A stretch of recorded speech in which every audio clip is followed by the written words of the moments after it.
இந்த நாள் நாம் கர்த்தருடைய செய்திக்கு ஆதாரமாய் வேதத்தை திறந்து நம்முடைய பரிசுத்த வேதாகமத்தில் இருந்து ஒரு பகுதியை நாம் வாசிக்கலாம். எபிரேயர்கள் நிருபம்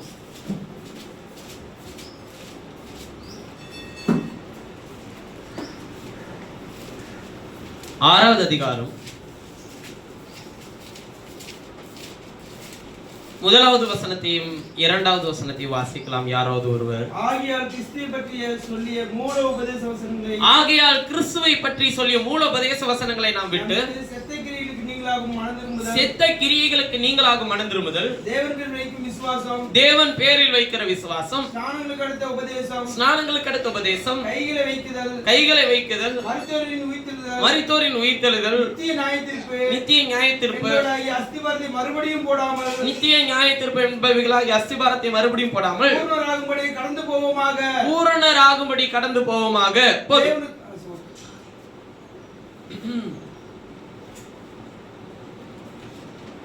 அதை தொடர்ந்து நாம் வேதத்தில் இன்னொரு பகுதியை வாசிக்கலாம்.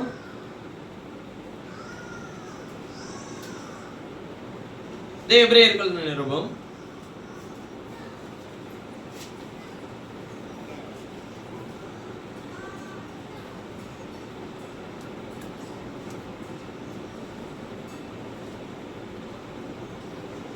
8வது அதிகாரம் 13வது வசனத்தை வாசிக்கலாம்.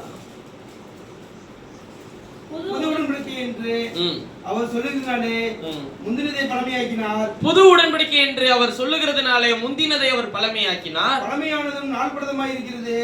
பழமையானதும் நாள்பட்டதுமாய் இருக்கிறது. உருவழிந்து போக காலம் சமீபித்திருக்கிறது. பழமையானதும் நாள்பட்டதுமாய் இருக்கிறது. உருவழிந்து போக காலம் சமீபித்திருக்கிறது. இந்த நல்ல அற்புதமான காலை நேரத்திலும் நான் தொடர்ந்து தியானித்து வருகிற வேத பாடத்தை தொடர்ந்து உங்களோடு கூட நான் நடத்த விரும்புகிறேன். எபிரேயருக்கு கொடுத்த நிருபம் அதன் வெளிச்சம் என்கிற தலைப்பின் கீழ் இருந்து 95வது வாரம் உங்களோடு கூட கர்த்தருடைய வார்த்தையை நான் பகிர்ந்து கொள்கிறேன்.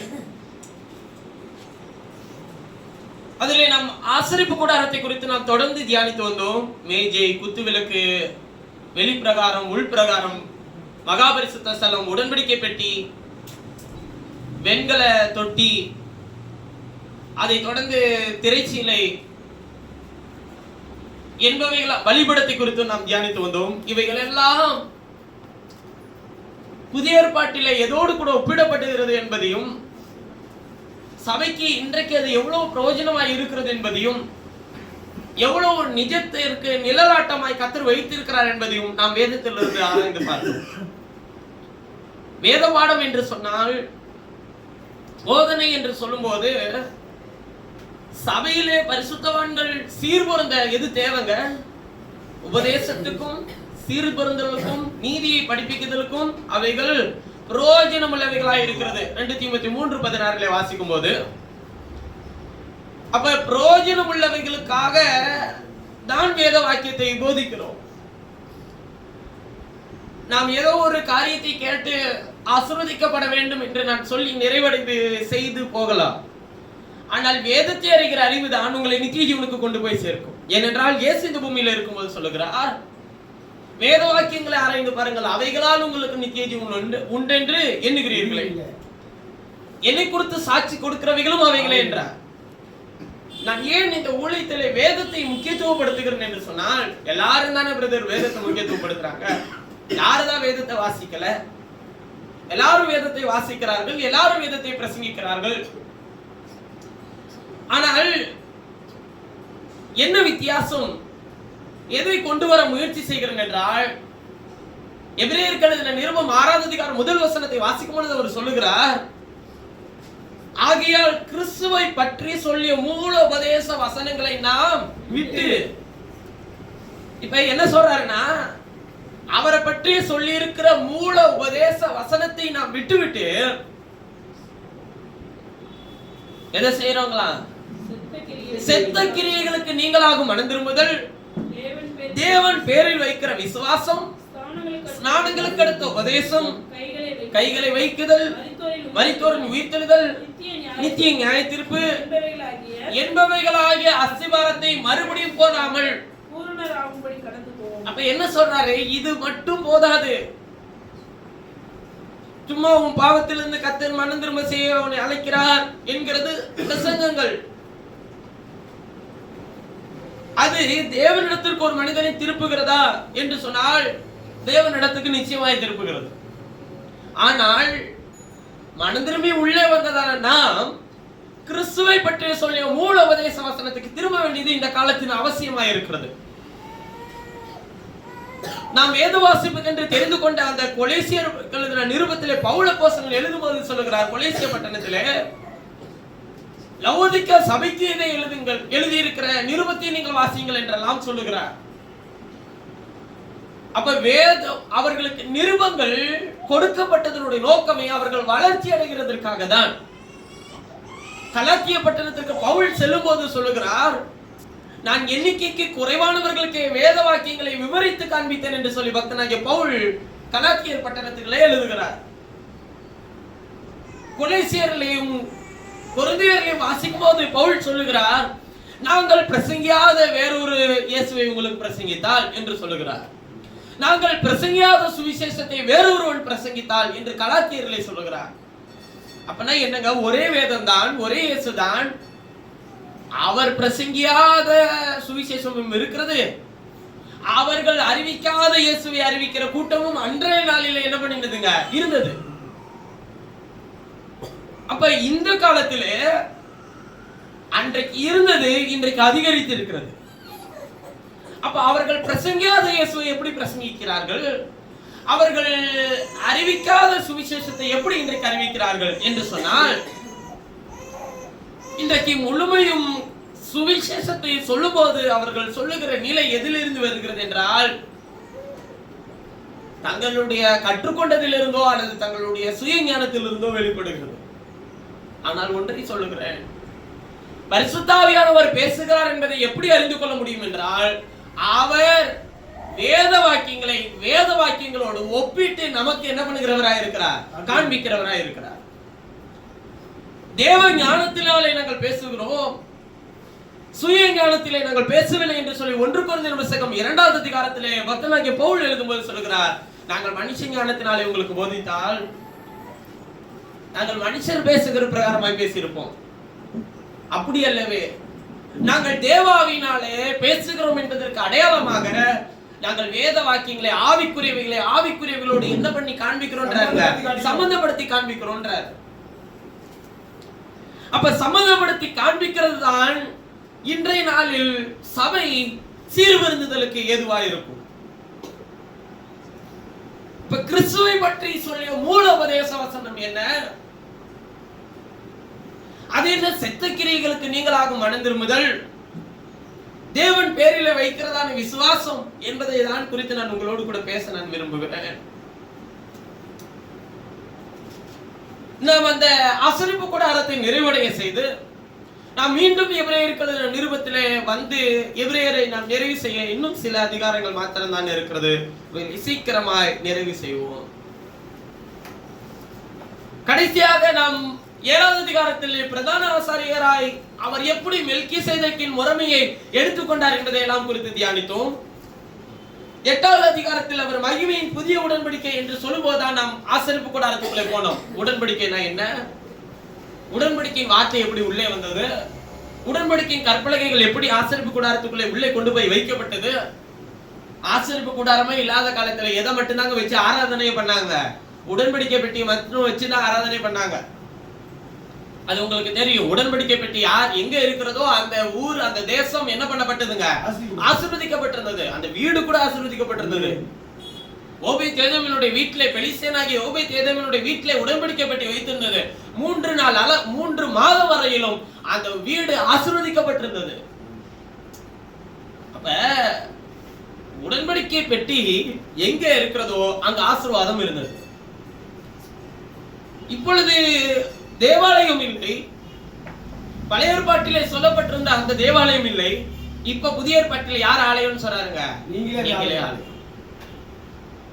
அன்று செலுத்தப்பட்ட பலி இல்லை, யார் பலியாயிட்டாருங்க, இயேசு பலியாயிட்டார்.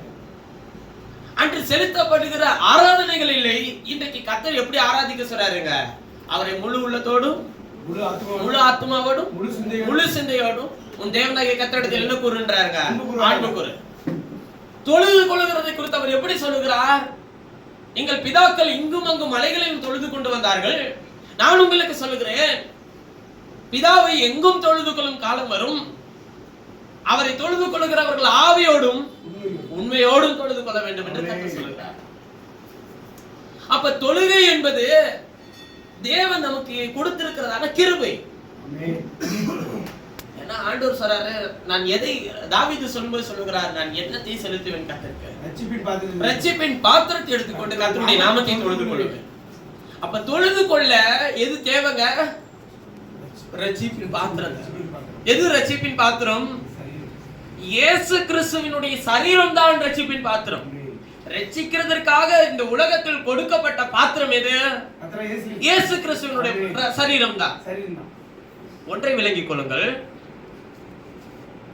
தேவன் ஒருவனை அல்லவா படைத்தார். எதற்காக படைத்தார்? ஆவி அவரிடத்தில் பரிபூரணமாய் இருந்தது, பிள்ளை ஏன் அவர் ஒருவனை படைக்கவில்லை? தேவ பக்தியுள்ள சந்ததியை பெரும்படிக்குதானே. அப்ப தேவ பக்தியுள்ள சந்ததியை தோற்றுவிக்க கர்த்தர் ஒருத்தரை படைச்சாரு. அந்த படைக்கப்பட்ட முதல் மனிதன் யார்? ஆதாம். ஆதாமின் மூலமா எல்லாரும் பரிசுத்தத்தை பெறுவோம், தேவ பக்தி உள்ளவர்களாய் இருப்போம் என்று கர்த்தர் படைத்தார். ஆனால் அந்த ஆதாமின் நிமித்தம் ஒட்டுமொத்த மனுக்குலமே எதுல விழுந்ததுங்க? பாவத்திலே விழுந்தது, மீறுதலுக்குள்ளே விழுந்தது. அதன் பிறகு வந்த ஒவ்வொரு நபரும், ஆபிரகாமா இருக்கட்டும், ஈசாக்கா இருக்கட்டும், யாக்கோபா இருக்கட்டும், அல்லது லோத்தா இருக்கட்டும், அல்லது நோவாவா இருக்கட்டும், அல்லது ஒவ்வொரு பரிசுத்தவான்களையும் ஜனங்களை நடத்துகிற தீர்க்கதரிசிகளாக, வழி நடத்துகிற மெய்ப்பர்களாக வைத்திருந்தாரே தவிர யாரையும் ரட்சிக்கிறதற்கேற்ற பாத்திரங்களாக பயன்படுத்தவில்லை. அப்படியானால் இன்றைக்கு நீங்களும் நானும் ஆபிரகாமின் சரீரத்திலே ஒரு அவயமாய் இருந்திருப்போம். அப்படி இல்லாமல் உங்களுக்காகவும் எனக்காகவும் கொடுக்கப்பட்ட ஒரே ரட்சிப்பின் பாத்திரம் எது என்றால் அது கர்த்தராகிய இயேசு கிறிஸ்துவினுடைய சரீரம் மாத்திரமே. ஏனென்றால் வேதவாக்கியம் தெளிவாய் சொல்லுகிறது, அவர் தமது ஜனங்களின் பாவங்களை நீக்கி அவர்களை ரட்சிப்பார் என்று அர்த்தம். இயேசு என்கிற நாமத்திற்கு ரட்சகர் என்ற அர்த்தம். தமது ஜனங்களின் பாவங்களை நீக்கி அவர்களை ரட்சிப்பார் என்ற அர்த்தம். அவருடைய சரீரம் மரிக்கப்பட்டதினால், அடக்கமிடப்பட்டதினால், உயிர்த்தெழப்பட்டதினால் அவருடைய சரீரத்துக்குள்ளே தேவன் இன்றைக்கு உங்களையும் என்னையும் ரட்சிக்கப்பட்டவர்களாய் கர்த்தர் என்ன பண்ணியிருக்கிறாங்க? ரட்சிக்கப்படுகிறவர்களை கர்த்தர் அனுதினமும் எதிலே சேர்த்து கொண்டு வருகிறார்? சபையில. எந்த சபையில? அங்கதான் இருக்கு பிரச்சனையே. சபையிலன்னு சொன்னா எந்த சபையிலன்றது கேள்வி வருது. ஆண்டவர் சொல்லுகிறார், மத்தேயு சுவிசேஷம் 16வது அதிகாரத்தில் வாசிக்கும் போது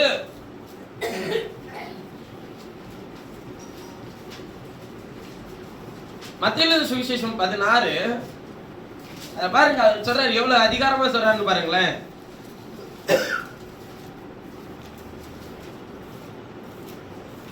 பதினெட்டாவது வசனத்தை வாசிக்கும் போது சொல்றாரு பாருங்க, மேலும் நான் உனக்கு சொல்லுகிறேன், நீ பேதுருவா இருக்கிறாய், இந்த கல்லின் மேல் என் சபையை கட்டுவேன், பாதாளத்தின் வாசல்கள் அதை என்ன பண்றது இல்லை. இப்ப நான் இந்த கல்லின் மேல் என் சபையை கட்டுவேன். யார் சொல்றாரு?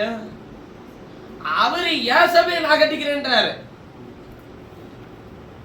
அவருக்கு நீ யாரு இல்ல, நீ தேவனப்பா, நீ போதும். சாலமோன் ஞானி தேவாலயத்தை கட்டினது போதும். அப்புறம் அதை போய் பாபிலோனுக்கு நீ அடிமைத்தனமா போய் அந்த தேவாலயத்தில் இடிச்சு போட்டு திரும்ப எஸ்ரா நெகேமியா காலத்துல தேவாலயத்தை கட்டினது போதும்.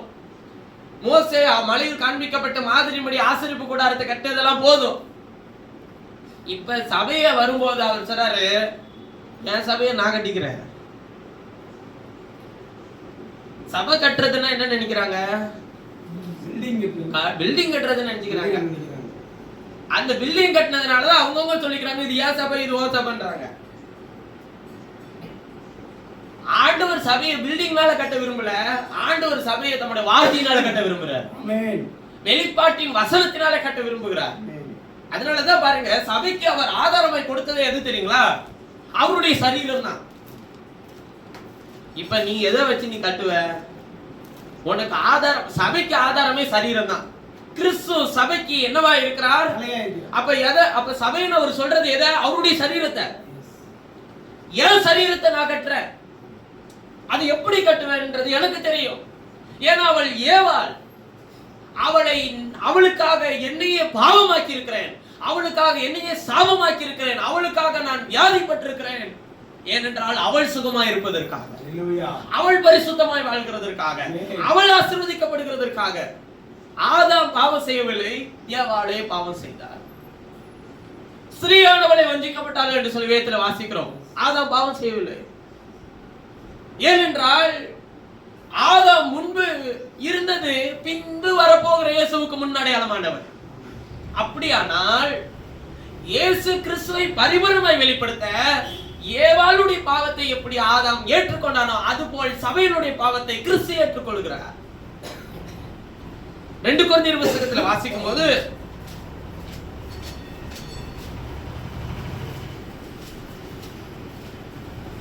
5வது அதிகாரம் 21வது வசனத்தை வாசிக்கலாம். நாம் அவருக்குள் தேவனுடைய நீதியாகும்படிக்கு பாவம் அறியாத அவரை நமக்காக பாவமாக்கினார். அப்ப பாவம் அறியாத அவர் பாவம் ஆக்கப்பட்டார். நிறைய பேருக்கு இருக்கிற சந்தேகம் என்னன்னா, இயேசு மரித்த போது என் தேவனை ஏன் என்னை கைவிட்டீர்னு சொல்றாருல, அதுக்கு எல்லாரும் என்ன சொல்லுவாங்கன்னா, பாவம் அவரை ஆளுகை செய்ததுனால் தேவனை இயேசுவை என்ன பண்ணிட்டாருங்க, கைவிட்டுட்டாருன்னு சொல்லுவாங்க. அப்படியானால் இயேசு சொன்னதுக்கான அர்த்தம் என்ன? வேத வாக்கியத்தை நிறைவேற்றும்படிக்கு இயேசு இந்த உலகத்தில் வந்தார். நீங்க இயேசு சிலுவையில சொன்ன எல்லா வார்த்தையும் ஆனா உங்களுக்கு தீர்க்க தரிசனத்தில் எழுதப்பட்டிருக்கின்றதை என்னால் நிரூபித்து காட்ட முடியும். என் தேவனை ஏன் என்னை கைவிட்டீர்? நான் கதறி சொல்ல வார்த்தைகளை கேளாமலும் அவர் ஒட்டுமொத்த மனுக்குலத்தினுடைய உருவமாய் அவர் இருந்தார். தாவீது சங்கீதம் 22வது சங்கீதத்திலே சொல்லப்பட்ட தீர்க்க தரிசனத்தை நிறைவேற்றும்படிக்கு தான் அவர் அப்படி சொல்லுகிறார். கசப்பு கலந்த காடியை குடிக்க கொடுத்தார்கள் சொல்லி தாவீது சங்கீதத்தில் எழுதி இருக்கிறபடிதான் அவருக்கு கசப்பு கலந்த காடியை குடிக்க கொடுத்தார்கள். என்னோடு கூட தாளத்தில் கையிட்டவனை எனக்கு விரோதமாய் குதிங்காலை தூக்கினான் என்று சங்கீதத்திலே சொல்லப்பட்டிருக்கிற தீர்க்க தரிசனம் நிறைவேறும்படிக்குதான் யூதாஸ் காரியத்தை காட்டி கொடுத்தார். இதாவே ஆவியுடைய கரத்தில் ஒப்பு கொடுக்கிறேன் அவர் சொன்னதே நமக்கு மாதிரி காண்பிக்கதான அவர் சொல்லி சென்றார். பாருங்க, ஸ்தேவான் வரும்போது அழகா சொல்றார், அத என்னுடைய ஆவியுடைய கரத்தில் ஒப்பு கொடுக்கிறேன்.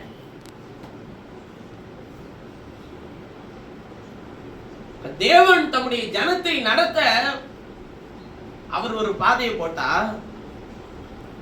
சபையை திசை திருப்ப பாருங்க, எதையாச்சும் மாத்துறானா பிசாசு? எதையும் மாத்த மாட்டான். அவன் மாத்த நினைக்கிறத எதை தெரியுங்களா? உங்களுடைய புரிதலை தான் மாத்துவான். உங்களுக்கு புரியும்படி கொண்டே சொல்றேன். ஆதியாகமத்தின் புத்தகத்திலே முதலாய் கொடுக்கப்பட்ட ஒரு வேத வாக்கியம் என்னன்னா, ஒரே அதிகாரம் ஒரே வசனம் தான் அவங்களுக்கு கொடுக்கப்பட்ட பைபிள்ல. ஆதாமுக்கும் ஏவாளுக்கும், நீ இதை புசிக்கும் நாளில் சாகவே சாவார். அதனால நீ தோட்டத்தில் உள்ள சகல விருட்சத்தின் கனியை புசிக்கலாம், இதை புசிக்க வேண்டாம். விலக்கப்பட்ட விருட்சத்தின் கனியை மாத்திரம் என்ன பண்ணாத, புசிக்காத. இதை புசிக்கிற நாள்ல நீ சாகவே சாவன்ற. இப்ப இவனை சாகடிக்கணும்னா, இப்ப அவனா பறிச்சிட்டு வந்து அவன் கையில கொடுத்துட்டா அவன் சாக மாட்டான். இப்ப அவனை முதல்ல வர வைப்பார். வர வைக்கிறது மட்டும் இல்ல, அப்புறம் தான் அவன் பேசுவான். என்ன பேசுறான்? இதெல்லாம் புசிக்க கூடாது என்று தேவன் சொன்னது உண்டோ? அதுக்கு அவன் சொல்றா, விலக்கப்பட்ட விருட்சத்தின் கனியை புசிக்க நாளில் சாவே சாவா என்று அவர் சொல்லி இருக்கிறார். உடனே அவன் அதுக்கு பதில் கொடுக்கிறான், நீங்கள் இதை புசிக்கும் நாளில் நீங்கள் சாகவே சாவதில்லை என்று தேவன் அறிவார் என்றது. இப்ப எங்க பிரச்சனை நமக்கு வருது நம்புறதுக்கு? தேவனுக்கும் தெரியும் அப்படின்னு சொல்லும் போதுதான் நமக்கு அங்க என்ன வருது? ஓகே, கர்த்தர் சொல்றாரு அப்படின்னு நம்ம நினைச்சுக்கிறோம். கர்த்தருக்கே தெரியுமாட்டு இருக்கு அப்படின்னு நினைச்சுக்கணும். ஆனா அவர் என்கொயரி வைக்கும் போது அவருக்கு எல்லாமே தெரியுமா தெரியாதா? இப்ப இவன் பாவத்துல விழுந்தான்றது தெரியுமா தெரியாதா? ஆனா ஆண்டவர் அவனை அறிக்கை செய்ய வைக்க எப்படி கேள்வி கேட்கிறார் தெரியுங்களா? ஆதாம்கிட்ட வரும்போது கேட்ட கேள்வி எப்படி இருந்துச்சுன்னா, நான் விலக்கின விருட்சத்தின் கனியை புசித்தாயோ அப்படின்னு கேட்பார். ஏன் நீ ஒழிஞ்சிட்டு இருக்கிற? ஆண்டவரே, நான் நிர்வாணியா இருக்கிறேன். உனக்கு நிர்வாணி என்று உனக்கு அறிவித்தவன் யார்? நம்ம பாருங்க, அந்த அறிவை ஒருத்தவன் வந்திருக்கிறானா ஆண்டவர் சொல்றாரு பாருங்க. அந்த அறிவை நான் உனக்கு தரவே இல்லையே. உனக்கு அறிவித்தவன் யார்? உனக்கு யார் சொன்னது நீ நிர்வாணின்னு சொல்லி? உன்னை பிறக்க செய்யும் போது, உன்னை உருவாக்கும் போது நீ நிர்வாணியா தானே இருந்த. அந்த அறிவை நான் உனக்கு தரலையே. அப்ப நீங்க நினைக்கலாம், அப்ப அந்த அறிவை கொடுத்தது தப்பா வருது? அது நல்ல அறிவு தானே. ஒரு நிர்வாணியா இருக்கிறான் என்று அறிவை கொடுத்த பிசாசு எவ்வளவு நல்லவன் நீங்க நினைக்கிறீங்க? உங்களுக்கு உங்களுடைய நிலை என்னது என்பதை உணர வைக்கிறது பிசாசு கொடுத்த பெரிய வெளிப்பாடு நீங்க நினைக்கிறீங்க. தப்பு. அது எதை மறைச்சிரும் தெரியுமா? தேவன் செய்த நன்மையும் இனிமேல் உங்களுடைய வாழ்க்கையில செய்ய போகிற மகத்துவமான கிரியைகளும் அதை மறக்க வச்சிடும். ஐயோ, இந்த சூழல் இருக்கிறதே அப்படின்னு நினைவுபடுத்தும் உங்களுக்கு. அல்ல எந்திரிச்சோடனே உங்களுக்கு என்ன வந்துருங்க? இந்த பயமும் யோசனையும் உள்ள வந்துடும். ஆனா கர்த்தர் ஆயத்தம் பண்ணி வைத்திருக்கிற சுகம் இருக்குல்ல, அதை பெற்றுக்கொள்ளப்படாதபடிக்கு உங்கள் இருதயம் என்ன ஆகும்னா கடினமாகும். சரி, நடக்கட்டும். கர்த்தர் தந்திருக்கிற சுகத்துக்காக நன்றி. இதுவரையிலும் என்னை பாதுகாத்த தயவிற்காக நன்றி. கர்த்தர் கொடுத்திருக்கிற ஆரோக்கியத்திற்காக நன்றி. அவருக்கு நன்றி செலுத்துவோம். அதுதான் சொல்றாரு, அவனவன் செய்த நன்மைக்காவது தீமைக்காவது தக்க பலனை அடைமடித்து.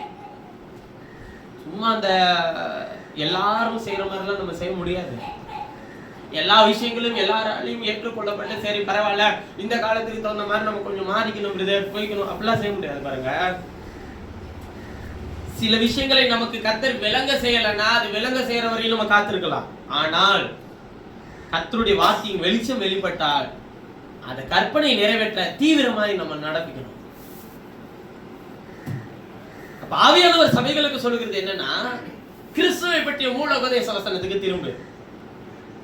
அதுதான் உன்னுடைய வாழ்க்கையை செழிப்பாக்கும். தேவனை அறிகிற அறிவுதான் உன்னை கொண்டு போய் சேர்க்கும். அப்ப பழைய ஏற்பாட்டிலே சொல்லப்பட்ட எல்லா விஷயங்களும் புதிய ஏற்பாட்டிலே நிழலாய், நிஜத்துக்கு ஒரு நிழலாய் பழைய ஏற்பாட்டை கர்த்தர் வைத்திருந்தார் என்பதை நாம் வேத வாக்கியத்தின் மூலமா அறிந்து கொண்டோம். ஆசரிப்பு கூடாரத்தை குறித்து இன்றைக்கு நாம் தியானிக்க போகிற முக்கியமான விஷயம், ஒரு நிழல் நிஜத்தை பேச போகிறோம். அதான் அவர் சொல்றாரு பாருங்க, எபிரேயர்ல 8வது அதிகாரம். இன்னும் 3 அதிகாரம் தான் இருக்கு, 4 அதிகாரம் இருக்குன்னு நினைக்கிறேன்.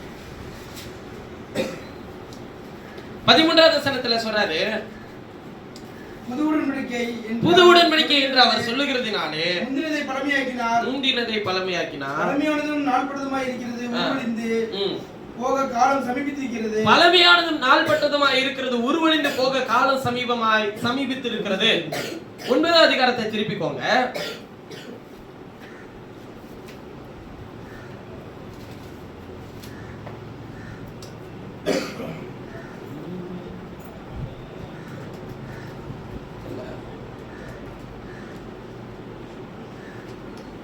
பத்தாவது அதிகாரம், எபிரேயர் 10 9வது வசனத்தை வாசிங்க. தேவனே உம்முடைய சித்தத்தின்படி செய்ய இதோ வருகிறேன். தேவனே உம்முடைய சித்தத்தின்படி செய்ய இதோ வருகிறேன் என்று சொன்னார். இரண்டாவதை நிலைநிறுத்துவதற்கு முதலாவதை நீக்கி போடுகிறார். போதும். இரண்டாவதை நிலைநிறுத்த முதலாவதை நீக்கி போட்டார். இங்க வாசிக்கிற வசனம் எப்படி இருக்குன்னா, புது உடன்படிக்கை என்று அவர் சொல்லுகிறதுனாலே முந்தினதை அவர் என்ன ஆக்கினார்? பழமையாக்கினார். பழமையானதும் நாள்பட்டதுமாய் இருக்கிறதும் உருவழிந்து போக காலம் சமீபித்திருக்கு. எது பழசு எது புதுசு, அதான் நம்ம தியானிக்க போறோம். பாருங்க, வேத வாக்கியம் என்ன சொல்லுதுன்னா, பழமையானது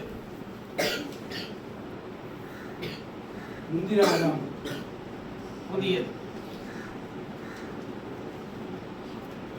முந்தினாதாம் பழமையானது, முந்தினாதாம் பிந்தினாதாம்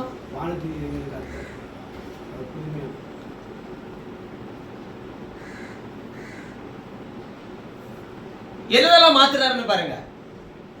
ஏன்னா இவர் சொல்லும்போது சொல்றாரு, பழமையானது நாள்பட்டதுமா இருக்கிறது உருவழிந்து போக காலம் சமீபித்திருக்கு. அப்ப ஏதோ ஒண்ணு உருவழிந்து போக போகுது. இப்பொழுது நீங்கள் பெற்றிருக்கிறது மண்ணான சாயல். இது உருவழிந்து போயிடும்.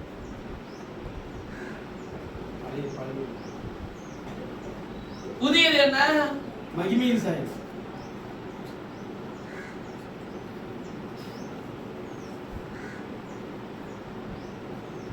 இது உருவழிந்து போயிடும்.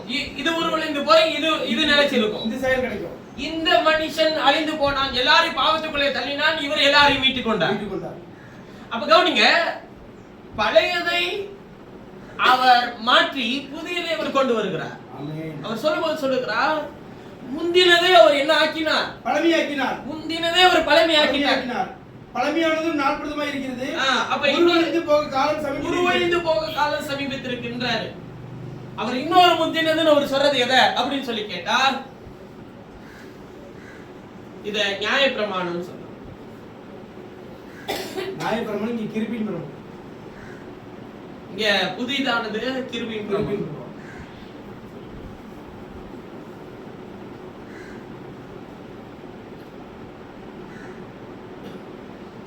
முந்தின மனுஷன் பூமியிலிருந்து உண்டான மண்ணானவன், இரண்டாம் மனுஷன் வானத்திலிருந்து வந்த கர்த்தர். 1 கொரிந்தியர் 15 வாசிக்கிறோம். மண்ணான சாயல் மகிமையின் சாயல், நியாயப்பிரமாணம் கிருபையின் பிரமாணம். இதோட நிறுத்திடல, இன்னும் இருக்கு. பழையத மாத்தி புதுசா ஒண்ணு உருவாக்கினார்ல, அதுல ஒண்ணு என்னன்னு கேட்டீங்கன்னா, வஸ்தியை தள்ளி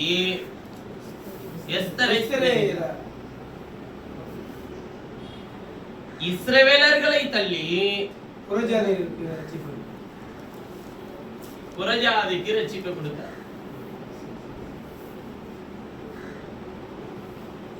எதெல்லாம் நிலைச்சிருக்க வைக்க போறாருன்றத பாருங்க.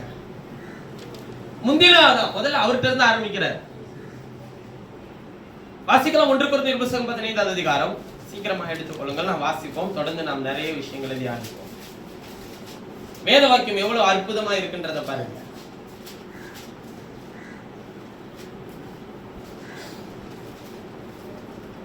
1 கொரிந்தியர் 15 48 வசனத்திலிருந்து வாசிங்க. 47 இருந்து வாசிங்க. முந்தின மனுஷன் பூமியிலிருந்து உண்டான மண்ணானவன். முந்தின மனுஷன் பூமியிலிருந்து உண்டான மண்ணானவன். இரண்டாம் மனுஷன் வானத்திலிருந்து வந்த கர்த்தர். இரண்டாம் மனுஷன் வானத்திலிருந்து வந்த கர்த்தர். மண்ணானவன் எப்படிப்பட்டவனோ மண்ணானவன் எப்படிப்பட்டவனோ மண்ணானவர்களும் அப்படிப்பட்டவர்களே. வானத்துக்குரிய எப்படிப்பட்டவரோ வானத்துக்குரியவர்களும் அப்படிப்பட்டவர்களே. வானத்துக்குரியவர் எப்படிப்பட்டவரோ வானத்துக்குரியவர்களும் அப்படிப்பட்டவர்களே. போதும். மண்ணானவருடைய சாயலை அணிந்திருக்கிறது போல வானவருடைய சாயலை நாம் அணிந்து கொள்ளுவோம். இப்ப இங்க சொல்ற விஷயம் என்னன்னா, முந்தின மனுஷன் பூமியிலிருந்து உண்டான மண்ணானவனுடைய சாயலை நாம் இப்பொழுது அணிந்திருக்கிறோம். இதுல பலவீனம் உண்டு, சுகவீனம் உண்டு, போராட்டங்கள் உண்டு, நெருக்கடிகள் உண்டு, ஆத்மா இருக்கிறவர்கள் துக்கம் உண்டு, சரீரம் இருக்கிறவர்கள் நோவு உண்டு, எல்லாத்தையும் நம்ம பெற்றுக்கொள்றோம். காரணம், மனுக்குலம் பாவத்திலே மீறுதலிலே விழுந்ததுனாலதான் அதெல்லாம். ஆனால் புதியது என்ன பண்ணுதுன்னா, பிந்திராதமாகிய கர்த்தர் பூமியிலே வந்தபோது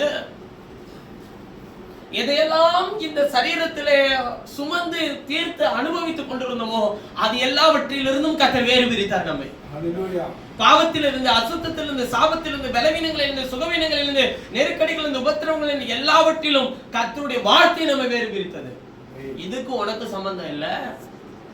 இது உன்னை ரட்சிக்கும், இது உன்னை காப்பாற்றும், இது உன்னை பலப்படுத்தும், இது உன்னை நிலைநிறுத்தும், இது உன்னை தற்காக்கும், உன்னை ஓடு கூட பேசும் என்று சொல்லி கர்த்தருடைய வார்த்தை நம்ம எல்லாவற்றிலும் என்ன பண்ணினதுங்க, வேறு பிரித்தது. இரண்டாவது விஷயம், இதான் ரொம்ப முக்கியமானது. மண்ணான சாயல் அழிந்து போகும், உருவழிந்து போகும். மண்ணான சாயல் என்று சொல்லும்போது இந்த சாயல், இந்த உருவம் எப்படி இருக்கும்னா, நாம் யாரும் நம்முடைய தாயின் தகப்பனாரும் பார்த்திராத ஒரு உருவம், ஆனால் அவர்களுடைய சாயலை பெற்றுக் கொண்டிருக்கிற ஒரு உருவம். ஆனால் உள்ளே இருக்கிற உண்மையான மனிதனும் அவருடைய சாயலை பெற்றுக்கொண்ட மனிதனாய் வளரும் போது, நிறைய பேர் சொல்லுவாங்க, நீங்க நான் தான் உங்களுக்கு எல்லாமே, நான் தான் உங்களை பரலோகத்துக்கே என்ன பண்ணுவேன், நடத்தி கூட்டிட்டு போகணும். நான் தான் உங்களுடைய ஆவிக்குரிய தகப்பனார் அப்படிலாம் சொல்லுவாங்க. தகப்பன் என்று சொன்னாலே நான் சொல்லுகிறேன், வித்தை பெற்றவன். வித்தை பெற்றால் பிள்ளையும் எப்படிதான் வருங்க? தகப்பனுடைய சாயல தானே நான் சுமந்து இருக்கிறேன். ஆனால் இன்றைக்கு நானும் என் தகப்பனும் ஒன்று அல்ல. அவருடைய சாயலை நான் என்ன பண்ணிருக்கிறேன்? சுமந்து இருக்கிறேன். ஆனால் சாயல் என்ன? தகப்பனுடைய வித்தினால் எனக்கு அந்த சாயல் கிடைத்தது. இப்ப நான் உங்களுக்கு தகப்பனா இருக்கிறேன்னா என்னுடைய சாயலாக நீங்க மாறுவீங்க. ஆனால் இயேசு கிறிஸ்து உங்களுக்கு ஆவிக்குரிய தகப்பனா இருப்பாரானால் அவருடைய வசனத்தினாலே பிறந்திருப்போமானால் அவருடைய வித்தி எது? அழியாத வசனம். இந்த வசனத்தினாலே நாம் திரும்பவும் ஜெனிப்பிக்கப்படுவோமானால் இந்த சாயலை நாம் அணிந்து கொள்வோம்.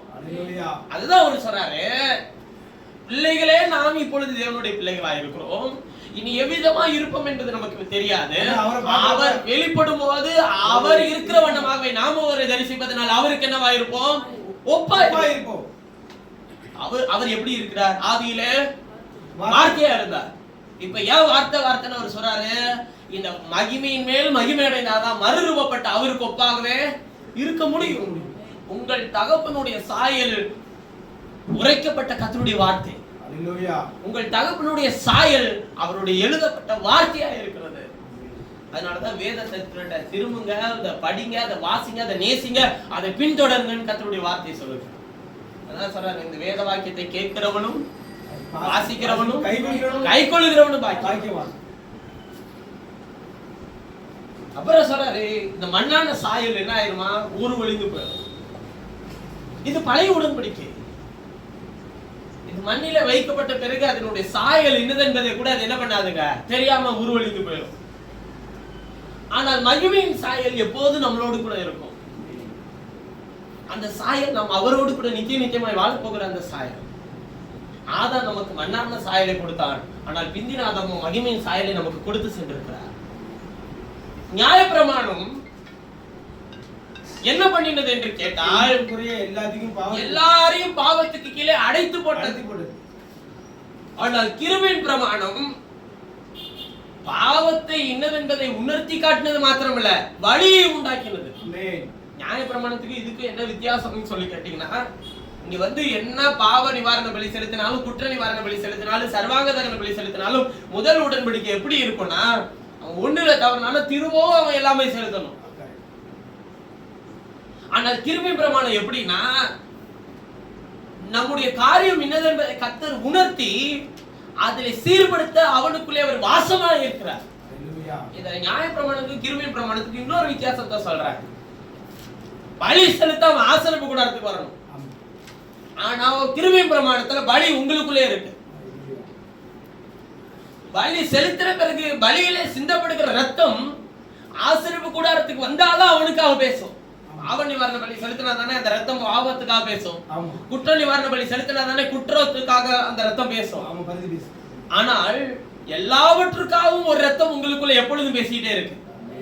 ஆபேலுடைய ரத்தம் பேசுனதை பார்க்கிலும் அதிக நன்மையானதை பேசுகிற ரத்தம், அந்த இயேசு கிறிஸ்துவினுடைய ரத்தம் உங்களுக்கு பரிந்து பேசிக் கொண்டே இருக்கிறது. இயேசுவின் ரத்தத்தை என்ன பாட்டில் அடைக்க முடியாது. இயேசுவின் ரத்தத்தை ஏதோ தண்ணீருக்குள்ள அடைக்க முடியாது. இயேசுவின் ரத்தம் தம்முடைய வாழ்க்கையில ஜீவித்துக் கொண்டிருக்கிறது. வசனம் யாருக்குள்ளெல்லாம் பிரவேசித்திருக்கிறதோ அவர்களை சூழ்ந்து தம்முடைய ரத்தத்தின் வல்லமை பாதுகாக்கிறதா இருக்கிறது. பாருங்க, இஸ்ரவேலர்கள் ஒரு நிழல் இல்லையா? இஸ்ரவேல் வீட்டாரை வாதை கூடாரத்தை அணுகாதபடிக்கு என்ன செய்ய சொன்னாரு? ஒரு ஆட்டுக்குட்டியினுடைய ரத்தத்தை எடுத்து ஈசோப்பு கொத்துகளினாலே தோய்த்து வீட்டின் மேல் சட்டத்தின் நிலைக்கால்களின் மேல் சட்டத்திலே தெளியுங்கள்ன்றார். கீழ் சட்டத்திலும் தெளியுங்கள்ன்றார். அந்த ரத்தம் இருக்கிற வீட்டை விட்டு சங்காரத்துடன் என்ன பண்ணிடுவான்றாங்க, கடந்து போயிடுவார். இப்ப அது நிழலா செஞ்சாங்க.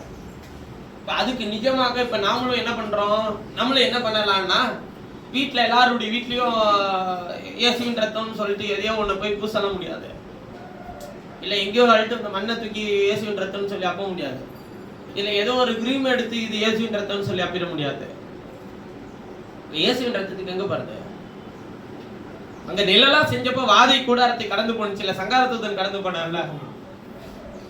இன்னைக்கு நம்மளை கடந்து போக செய்ய எகிப்தியருக்கு வரப்பண்ணின ஒரு வாதை உன்ன இடத்துல வரப்பண்ணேன்னு சொன்ன ஆண்டவர் நம்மை கடந்து போக செய்ய நம்முடைய வீட்டின் மேல் சட்டத்திலும் கீழ் சட்டத்திலும் எதுல எந்த ரத்தத்தை தெளிக்கிறது? எந்த வீட்டை சொல்றாரு? முதல்ல நம்ம வீட்டை, இந்த சரீரத்தை சொல்றாரு.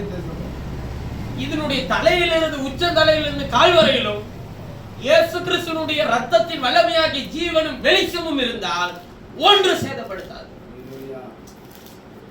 அது நம்மள்ட்ட வராதுன்னு ஒரு சொல்லல, சேதப்படுத்தாது. வேதவசனம் நமக்கு என்ன சொல்லுது? நியாயப்பிரமாணத்திலே பேசுகிற ரத்தம் நீங்கள் ஆசரிப்பு கூடாரத்துக்குள்ள வரும்போது நடக்கும். ஆனால் கிருபை பிரமாணத்தில் இருக்கிற ரத்தம் உங்களுக்குள்ள இருந்து பேசுகிறது. அப்ப இத உருவலையை செய்து இதை நிலைநிற்க செய்துட்டாரா இல்லையா? முதலாவது நீக்கப்பட்டு இரண்டாவது என்ன பண்ணிட்டாருங்க? நிலைநிற்க செய்துட்டார். நான்காவது முக்கியமான விஷயம் வஸ்தி தாங்க. முதல்ல அவனுடைய மனைவி ஆகுறதுக்கு தெரிந்து கொள்ளப்பட்ட பாத்திரம் இல்ல, மனைவியாவதான். வஸ்தி தான். ஆனால் வஸ்தியை ஏன் தள்ளினா ராஜா? எஸ்தரின் சரித்திர புத்தகத்தை எடுத்துக்கொள்ளுங்கள்.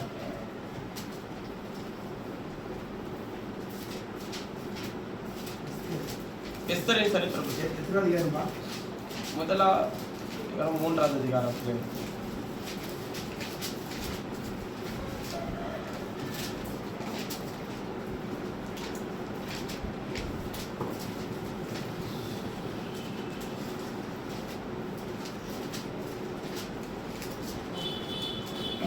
முதலாவது அதிகாரத்தை எடுத்துக்கொள்ளுங்கள்.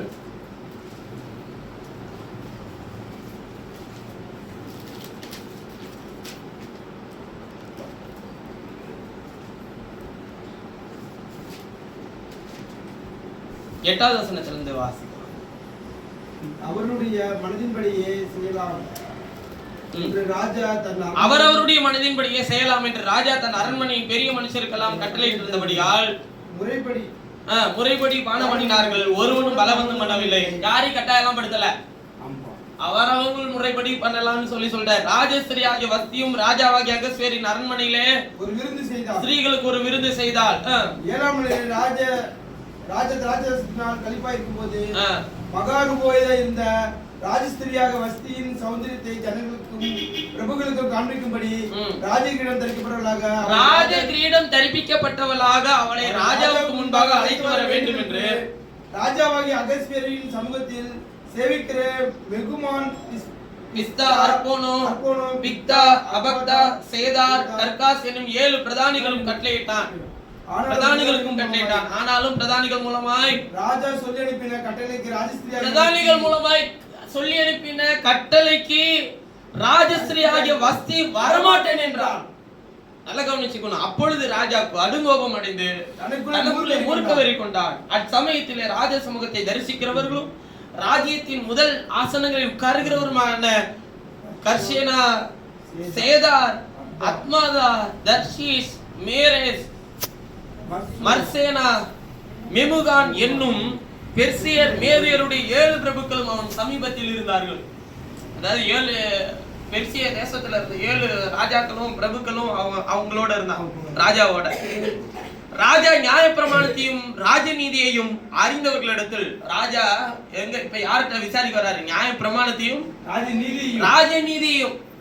ராஜா யாருக்காக வாழ்ந்திருக்கான் பாருங்க. இயேசுவுக்கு முன்னாடி வாழ்ந்திருக்கிறார். நியாயப்பிரமாணத்தையும் ராஜநீதியும் அறிந்தவர்களிடத்தில் பேசுவது தனக்கு வழக்கமானபடியால் கால வர்த்தமானங்களை அறிந்த பண்டிதர்களை நோக்கி ராஜாவாகிய அகஸ்வேரு பிரதானிகள் மூலமாய் சொல்லி அனுப்பின கட்டளைகளின்படியே ராஜஸ்ரீ ஆகிய வஸ்தி செய்யாமற் போனது நிமித்தம் தேச சட்டத்தின்படியே அவளுக்கு செய்ய வேண்டியது என்ன என்று கேட்டார். அப்பொழுது மெமுகான் ராஜாவுக்கும் பிரபுக்களுக்கு முன்னே பிரதியுத்தரமாக ராஜஸ்ரீ ஆகிய வஸ்தி ராஜாவுக்கு மாத்திரமல்ல ராஜாவாகிய அகஸ்வேரனுடைய சகல நாடுகளில் உள்ள சகல பிரபுக்களுக்கும் சகல ஜனங்களுக்கும் கூட அநியாயம் செய்தால் ராஜாவாகிய அகஸ்வேரு ராஜாவாகிய வஸ்தியை தமக்கு முன்பாக அழைத்து வர சொன்னபோது அவள் வரமாட்டோம் என்கிற செய்தி எல்லா ஸ்திரீகளுக்கும் பிரசித்தமானால் அவர்களும் தங்கள் புருஷரை தங்கள் பார்வையில் அற்பமாய் எண்ணுவார்கள். இன்றைய தினமே பெர்சியாவிலும் மேதியாவிலும் உள்ள பிரபுக்களும் ஸ்ரீகள் ராஜஸ்ரீயின் செய்தியை கேட்கும் போது ராஜாவின் பிரபுக்கள் எல்லாம் அப்படியே சொல்லுவார்கள், மிகுந்த அசட்டையும் எரிச்சலும் விலையும் ராஜாவுக்கு சம்மதியாதிருந்தால் வஸ்தி நீ ராஜாவாகி அகஸ்வேருவுக்கு முன்பாக வரக்கூடாது என்றும் அவளுடைய ராஜவெண்ணி அவளை பார்க்கிலும் உத்தமையாகிய மற்றொரு சிறைக்கு ராஜா கொடுப்பாராக என்றும் அவராலே ஒரு ராஜ கட்டளை பிறந்து அது மீறப்படாதபடிக்கு பெர்சியாவுக்கும் மேதியாவுக்கும் உரிய தேச சட்டத்திலும் எழுதப்பட வேண்டும் அப்படின்னு சொல்றாங்க. இனிமே யார் வர முடியாதுன்னு வஸ்தி வர முடியாதுன்னு சொல்லிட்டாங்க. காரணம் என்ன? கூப்பிட்டப்ப வரல, ஈடுபடி இல்லைங்க. எதுக்கு கூப்பிட்டாங்க? ராஜாவுக்கு முன்பாக தன்னுடைய மனைவியை அடையாளப்படுத்த வேண்டும் என்பதை ராஜா விரும்பினார். கொஞ்சம் இதை நிழலாட்டமாய் எழுதப்பட்டிருக்கிறது. நிஜத்தில் ஒப்பிட்டு நான் பார்ப்போம். புதிய ஏற்பாட்டில் இந்த வஸ்தி இஸ்ரவேலர்களுக்கு அடையாளமாக இருக்கிறார். எஸ்தர் பிரஜாதிக்கு அடையாளமாக இருக்கிறார். நீங்கள் சரித்திரத்தின்படி பார்க்கும் போனால் எஸ்தர் தான் யூத குலத்தில் பிறந்தவள். ஆனால் இங்க ராஜா வேறு, அவர் புறஜாதி ராஜா. புரியுதுங்களா? ஆனா அவர் எதை தேடி வழக்கமா வச்சிருக்கிறாரா? நியாய பிரமாணத்தையும் ராஜ நீதியும் பின்பற்றுகிறவர்கள் இடத்தில் பேசுகிறது வழக்கமா வைத்திருக்கிறார். இப்ப என்ன செய்யணும்னு அடுத்து கேட்கிறார். வஸ்திய வரவழைத்தது மாதிரி இஸ்ரவேலர்களை வரவழைத்தார். எப்பன்னு சொல்லி கேட்டீங்கன்னா, இயேசு அவர்களில் பிறந்தார். யார் இடத்தில்? இஸ்ரவேலர்களிடத்தில் பிறந்தார். அவர் யூதருக்கு ராஜான்னு சொல்லி சிலுவையில் அடிச்சது யாரு? இஸ்ரவேலர்கள் தான். பிலாத்தின் இடத்தில் கொண்டு போய் நிறுத்தின பிறகு காய்பாவின் இடத்தில் விசாரிக்க கூட்டிட்டு வரும்போது இயேசுவை பார்த்து அவன் கேட்ட கேள்வி என்னங்க? நீ யூதருக்கு ராஜாவா? அதுக்கு அவர் என்ன சொன்னாரு? சொல்லுகிறபடி நான் யூதருக்கு ராஜா தான். இவர் ராஜா தானே? ராஜா தான். ஆனால் என்னுடைய ராஜ்யம் உலகத்துக்குரியதா இல்ல, அது இனி வெளிப்படுகிறதா இருக்கிறது. ஒருவேளை நான் உலகத்துக்குரியவனாய் இருந்திருந்தால் என்னுடைய தீர்க்கதரிசிகள் எனக்காக உபவாசித்திருப்பார்களே, எனக்காக பலவந்தம் பண்ணியிருப்பார்களே, எல்லாம் பேசியிருப்பார். என்னுடைய சீஷர்கள் சொல்லியிருப்பார். இப்ப யூதருக்கு ராஜான்னு அவர் சொன்னதை அவர்களால் என்ன பண்ணவே முடியலங்க, ஏற்றுக்கொள்ள முடியல. இஸ்ரவேல் சபை இயேசுவை ஏன் சிலுவையில் அறைந்தது? என்ன காரணம் இருந்துச்சு? என்ன காரணங்க? இஸ்ரவேல் சபை இயேசுவை சிலுவையில் அறைந்ததுக்கு காரணம் என்ன? அவரை மகிமையின் கர்த்தர் என்பதை அவர்கள் அறிந்திருந்தார்கள், அவரை சிலுவையில் அறிந்திருக்க மாட்டார்கள் சொல்லி அப்போஸ்தலனாகிய பவுல் 1 கொரிந்தியர் 2 எழுதுகிறார் 8-9 வசனத்திலே. ஆனால் இஸ்ரவேல் சபை இயேசுவை சிலுவையில் அறைந்ததுக்கு காரணம் என்ன? அவர் செய்த சுகத்தினாலே சிலுவையில் அறைந்தார்களா? அவர் 5000 பேரை போஷித்தாரே அதனால சிலுவையில் அறைந்தார்களா? அவர் அநேகருக்கு விடுதலை கொடுத்தாரே அதனால் சிலுவையில் அறைந்தார்களா? அவர் அநேகரை மரித்தோரிலிருந்து எழுப்பினாரே அதனாலே அவரை சிலுவையில் அறைந்தார்களா? இப்ப எதனால இயேசு சிலுவையில் அறைந்தார்?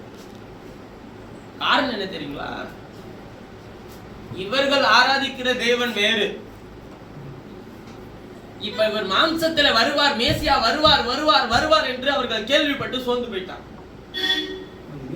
மேசியா வந்த போது அவர்களால் அதை என்ன பண்ண முடியலங்க, ஏற்றுக்கொள்ள முடியல. காரணம் என்னன்னா, அவர் தன்னை மேசியான்னு மட்டும் சொல்லல, தன்னை தேவன் என்று அவர் சொன்னார்.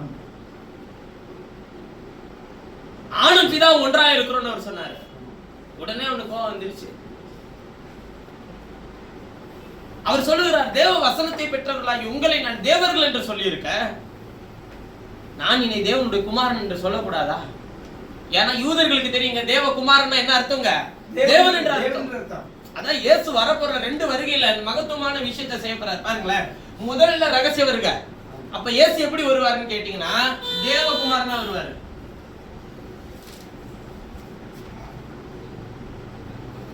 ரகசிய வருகையில பகிரங்க வருகையில 24 மத்திய 24 அதிகாரத்துல சொல்றாருல, மனுஷகுமாரன் வரும்போது கிழக்கே மின்னல் தோன்றி மேற்கே மறைவரையிலும் இருக்கின்றார்ல, இப்ப மனுஷகுமாரனா வர்றாரு. நீங்க லூக்கால வாசிக்கும் போது தேவகுமாரன் எழுதிடும். இது ரெண்டுத்துக்கு என்ன வித்தியாசம்? தேவகுமாரனா தேவன் என்ற அர்த்தம், மனுஷகுமாரனா தீர்க்கதரிசி என்ற அர்த்தம்.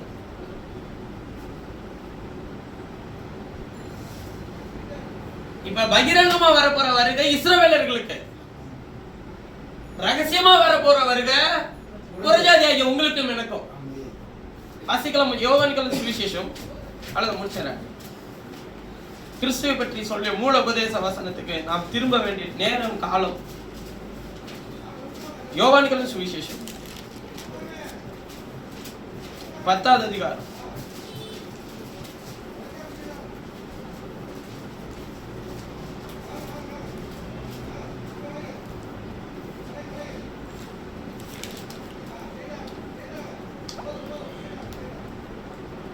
முப்பதாவது வசனத்திலிருந்து வாசிங்க, இப்பதான் உங்களுக்கு புரியும் பாருங்க.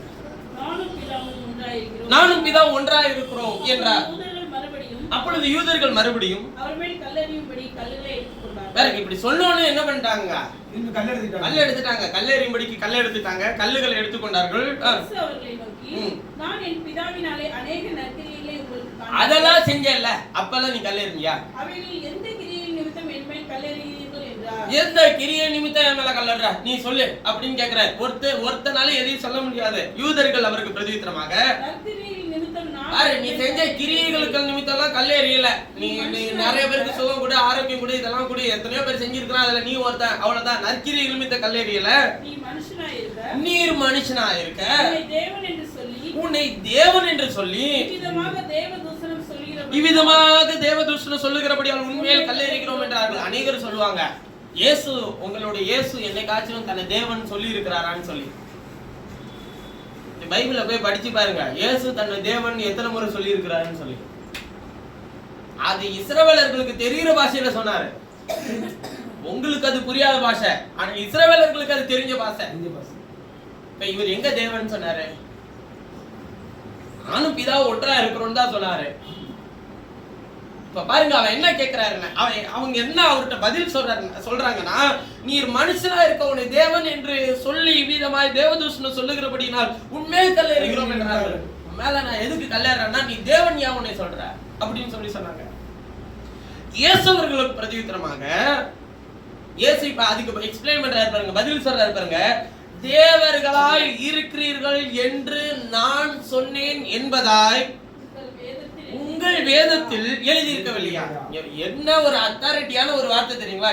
இவர் இங்க வந்திருக்கிறாரு மானசீகத்துல, நான் சொன்னேன் என்பதாய் உங்கள் வேதத்துல எழுதியிருக்கவில்லையான்றாரு. அப்ப அவனுக்கு எவ்வளவு டென்ஷன் ஆகும். நீ இப்பதான் மனுஷீகத்துல வந்திருக்க, நான் சொன்னேன். எங்க சொன்னார் தெரியுங்களா? சங்கீதம் 89 சொல்லி இருக்கிறாரு தேவர்கள் என்று. அப்ப அதை யார் சொன்னதுன்னு சொல்றாருங்க இவரு. நான் சொன்னது, அது எழுதினது யாருன்னு போய் பாருங்க. அங்க பாத்தீங்கன்னா அங்க சங்கீதக்காரன் நாங்க தாவீதுன்னு எழுதியிருக்கோம், ஆனா தாவீது இல்ல. அவரு என்ன சொல்றாரு? நான் சொன்னேன் என்பதாய் வேதத்தில் எழுதியிருக்கவில்லையான்றாரு.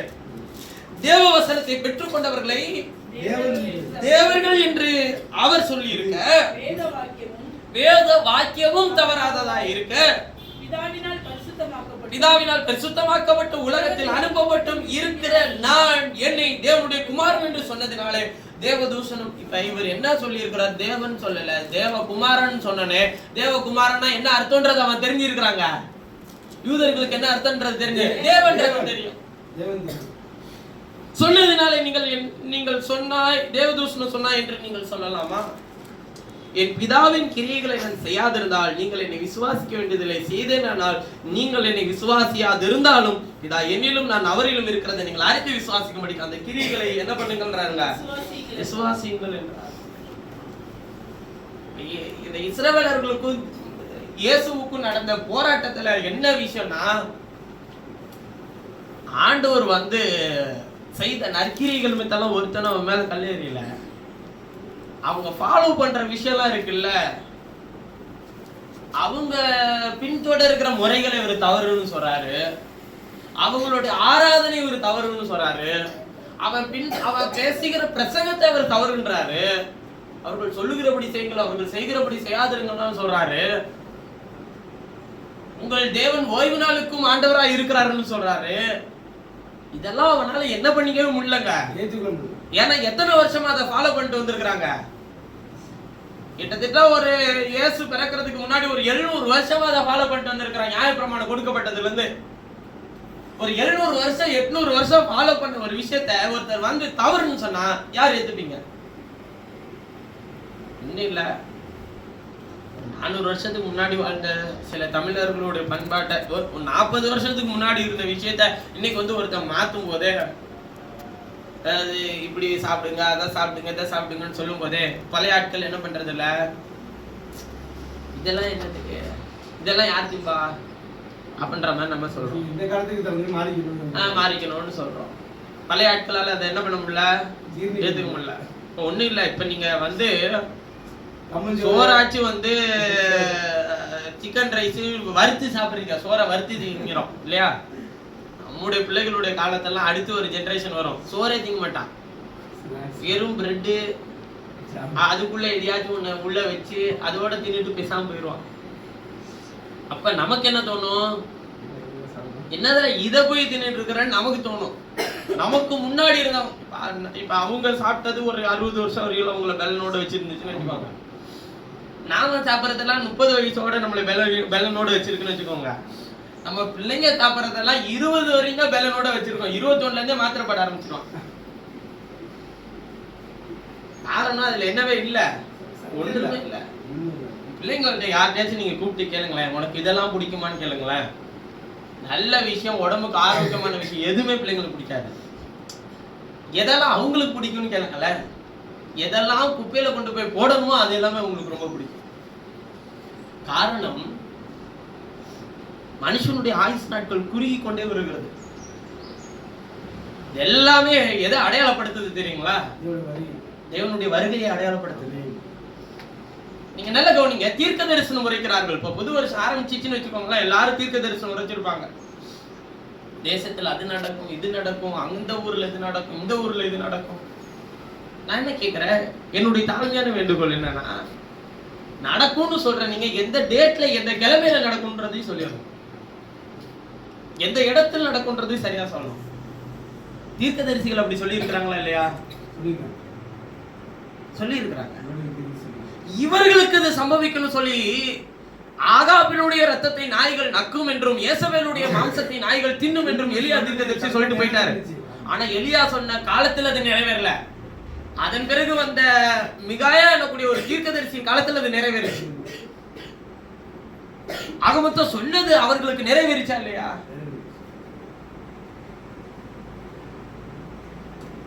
சும்மா இந்த 1ஆம் தேதி ஆரம்பிச்சாதான் தீர்க்க தரிசனம் சொல்லணும்னா கிடையாது, கர்த்தர் தீர்க்க தரிசனமா பேசுவாருன்னு கிடையாது. அப்ப புதிய ஏற்பாட்டு காலத்துல சபைக்கு உரைக்கப்பட்டிருக்கிற தீர்க்க தரிசனம் என்னன்னா, ஏற்கனவே ஆண்டவர் என்ன பண்ணிட்டாருங்க, சொல்லிட்டு போயிட்டாரு. மத்திய 24லயும் லூக்கா 17லயும் மார்க் சுவிசேஷத்திலும் அவர் என்னெல்லாம் கடைசி நாளில் சம்பவிக்கும் என்பதை குறித்து அவர் என்ன பண்ணிட்டாருங்க, முன்பே சொல்லிட்டு போயிட்டாரு. வேணா உங்களுக்கு இன்னும் தெளிவாய் புரியணும்னா 2 தீமோத்தேயு புத்தகம் 3ஆவது அதிகாரத்தை நீங்கள் போய் வீட்டுல உட்கார்ந்து முதல்ல இருந்து வாசிச்சு பாருங்கள். கடைசி காலத்தில் மனுஷர்கள் எப்படி இருப்பார்கள் முதற்கொண்டு கர்த்தர் சொல்லிட்டு போயிருக்கிறார். எல்லாம் எதுக்கு அடையாளமா இருக்கு? கிறிஸ்துவுக்கு. இயேசுவே எல்லாத்தையும் சொல்லிட்டு போயிட்டாரு. இனிமேலும் நீங்க இந்த ஊரில் பூகம்பம் நடக்கும், பூமி எதிர்ச்சி நடக்கும்னு சொல்ல தேவையில்லை. யுத்தங்களையும் செய்திகளையும் கேள்விப்படுவீர்கள். எல்லா விஷயத்தையும் இயேசு சொல்லிட்டு போயிட்டாரு. இப்ப நீங்க எதை ஃபாலோ பண்ணணும்னா, எது நடந்தாலும் இப்ப அதை நோக்கி பார்க்க வேண்டிய நேரம் இது இல்ல. நாம யாரை நோக்கி பார்க்க வேண்டிய நேரங்க இது. இப்ப யாரு ஒருத்தி அவரிடத்தில் வர முடியாதபடி போயிட்டான்னா வஸ்தி. எப்ப கூப்பிடுறாரு அவரு? அவர் திராட்சை ரசத்தை குடிச்சிருக்கிறாரு. யாரு? ராஜா. அந்த ராஜாவை போய் இயேசுவோடு எப்படி நீங்க ஒப்பிடுறீங்க? இயேசுவும் திராட்சை ரசம் குடிச்சிருந்தார் தெரியுங்களா உங்களுக்கு? இயேசு சொல்லுகிறார், பிதாவின் சித்தம் செய்து முடிப்பதே என்னுடைய மெய்யான போஜனம். அவர் சிலுவையிலே தன்னுடைய ஜீவனை ஒப்பு கொடுக்க அவர் சிலுவையில தொங்கினார். தன்னை முழுமையும் அர்ப்பணித்தார். ஒரு பாவம் செய்யாதவர் சித்தத்துக்காக தன்னை முழுமையும் அர்ப்பணித்தார். புதிய உடன்படிக்கையை அவர் ஜனங்களுக்கு கொடுக்க வேண்டும் என்பதற்காக அவர் தமக்கு முன் வைத்திருந்த சந்தோஷத்தின் பொருட்டு அவமானத்தை நாமல் என்று சொல்லி எபிரேயர் 12 வாசிக்கிறோம். கிறிஸ்து அந்த மரணத்தை ருசி பார்க்கும் போது அந்த மரணத்தை ஏற்றுக்கொள்ள கூட வராதவள் யார் தெரியுமா? வஸ்தி தான். அகஸ்வேரு ராஜா எல்லாரையும் வரவழைத்திருக்கும் போது, அவர் ராஜாவாய் தேவ நீதியை செய்யும் போது, அந்த இடத்திற்குள்ளே வரமாட்டேன் என்று சொல்லி அனுப்பினாலே, கீழ்ப்படிய மாட்டேன் என்று சொன்னாலே, அவரை ஏற்றுக்கொள்ளாமல் போனானே, அதனால் வஸ்தியை தள்ளி அந்த இடத்துல யாரை நியமித்தாருங்க? அப்ப இது உருவழிந்து போனது. இதை கர்த்தர் கொண்டு வந்து நிலைநிறுத்தினார். இஸ்ரவேலர்கள் பின்பற்றின எல்லா விஷயங்களையும் கர்த்தர் உருவழிந்து போக வைத்து எதை நிலைநிறுத்திட்டு போயிட்டாருங்க? இப்ப புதிய ஏற்பாட்டுல பிரஜாதி செய்யக்கூடிய எல்லா விஷயத்தையும் நிலைநிறுத்திட்டு போயிட்டார். உடன்படிக்கைகள் அவர்களுடையது, தேவாராதனை அவர்களுடையது, வாக்குத்தத்தங்கள் அவர்களுடையது, அப்புறம் முற்பிதாக்கள் அவர்களுடையவர்கள், கிறிஸ்துவும் அவர்களில் பிறந்தாரு. இப்ப இதுல எதை நீங்க எடுத்துப்பீங்க? உங்களுக்குன்னு எதை எடுத்துப்பீங்க? எதுவுமே எடுத்துக்க முடியாதுல்ல. ஆனா இப்ப சொல்றேன் பாருங்க, இது எல்லாம் இவங்களுக்கு கொடுத்திருந்தாரு. கிறிஸ்து இங்க வந்ததுனால, புறஜாதிகள் இடத்தில் பிரசங்கிக்கப்பட்டதுனால, எஸ்தரை எப்படி அகஸ்வேரு ராஜா ஏற்றுக்கொண்டானோ அது போல் இயேசுவும் புறஜாதியை ஏற்றுக்கொண்டதினால் இங்க எதெல்லாம் கொடுத்தாரோ அதை காட்டிலும் மேன்மையான விசேஷத்தை கர்த்தர் நமக்கு தந்திருக்கிறார். வாக்குத்தத்தம் எல்லாம் உங்களுடைய தானே. இப்ப இங்க வாக்குத்தத்தம் யாரு? கிறிஸ்துவுக்குள் எல்லா வாக்குத்தத்தம் இருக்கு, அவர் உங்களுக்குள்ளே இருக்கிறார். ஆராதனை இவர்களுடைய தானே. ஆனா இங்க ஆராதனைக்குரியவரே நம்மளுக்குள்ள வந்தார். அதனால அவர் நம்மிடத்தில் ஆராதனையை எதிர்பார்க்கிறார். முற்பிதாக்கள் இவர்களுடையவர்கள் தானே, ஆபிரகாமின் பிள்ளைகள் தானே இவர்கள் எல்லாரும். இப்ப உங்களுக்கும் ஆபிரகாமுக்கும் ஏதாவது சம்மந்தம் இருக்கா? இல்ல. ஆனால் கிறிஸ்து இங்க வந்ததுனால இயேசுவை விசுவாசிக்கிற விசுவாசத்தின் மூலமா நீங்களும் நான் என்னவா இருக்கிறோம்? ஆபிரகாமுக்கு பிள்ளைகளா இருக்கிறோமா? ஆபிரகாமுக்கே சம்பந்தமே இல்லாதவர்களா இருந்தவர்களை யாரு சம்பந்தப்படுத்தினார்? இயேசு இந்த பூமியில வந்து அவர் இந்த பிந்தினாதாம் கர்த்தர் வரலன்னா மகிமையின் சாயை கிடைச்சிருக்காது, கிருபையின் பிரமாணம் கிடைச்சிருக்காது. எஸ்தரை போல நம்ம ஏற்றுக்கொண்டிருக்க மாட்டார், புறஜாதி ஆகிய நம்ம மீட்டுக் கொண்டிருக்க மாட்டார். அப்ப எல்லாத்துக்கும் முதல் காரணம் என்ன? பழைய உடன்படிக்கை ஆகிய எல்லாத்தையும் முறிச்சு போட்டு உருவழிந்து போக வச்சு புதிய உடன்படிக்கை கர்த்தர் நிலைநிறுத்திட்டு போயிட்டார். நிலைநிறுத்தின மூல உபதேச வசனத்துக்கு திருமணமா இல்லையா? அவரே புதுசாக்கி ஒன்ன வச்சுட்டு போயிட்டாரு. ஆனா இப்ப நம்ம என்ன ஆக்குறோம்னா அதையே இன்னும் புதுசாக்கிட்டே இருக்கிறோம்.